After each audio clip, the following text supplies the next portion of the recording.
In a tucked-away nook of a quaint, teeny town, there exists a magical kingdom called the Little School of Hillsborough. In the early hours of the morning, serenity and tranquility engulf this wonderland.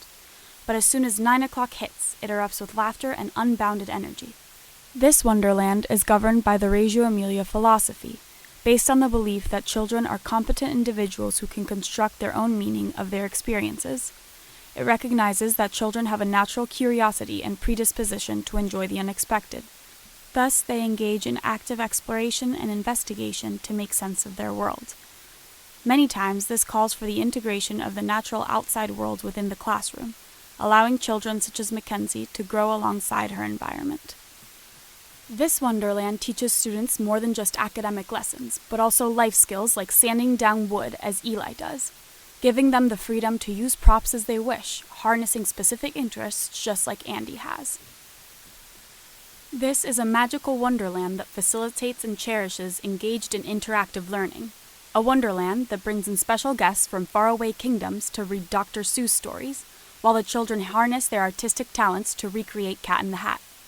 This wonderland transforms the ordinary tale of Jack and the Beanstalk into an extraordinary adventure in which students like Sarah, Grace, and Andy plant, grow, and take care of their own beans, converting the outdoors into an additional and organic classroom.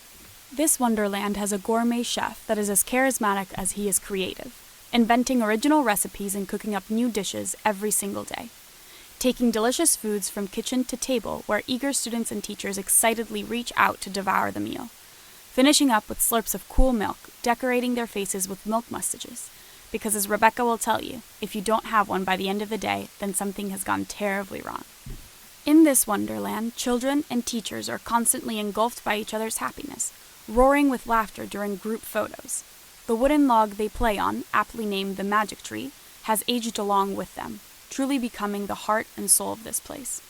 An arrangement of saplings, roots, twigs, and branches turns into a natural acrobatics bar for Wiley, an aspiring gymnast.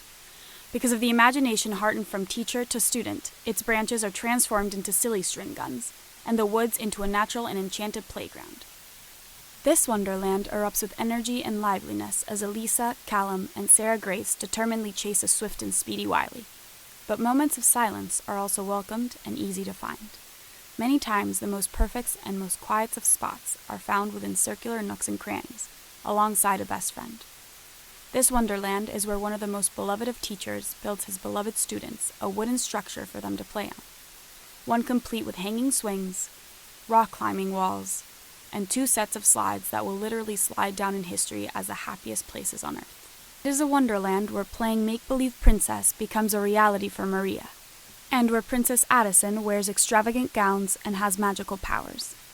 The friendships formed here range from a companion always willing to give a hug, a confidant always ready to lend an ear, a friend always happy to cozy up and discover a new read, and a buddy always prepared to share a safe space and quiet pondering. And we are always reminded that because of this wonderland, even though they are only 5 years old, there already exists a beautiful trace of maturity within them. This is a wonderland where a peek in the mirror really shows how much beauty, talent, and growth exists within every single one of them. Growth that would not be possible without the compassion and patient care of teachers like Miss Leah. It is a wonderland in which the teachers themselves become kids again, enjoying their youthfulness and playing games alongside those who bring joy into their lives, where those same teachers guide from afar, enabling but not controlling. These teachers are not only admirable mentors, but also loving parents like Miss Dana. Some parents, who to an outsider could be easily confused with teachers, because they too guide, support, and adore these kids. Because after all, this wonderland has become not only a community, but also the most perfect representation of one big happy family.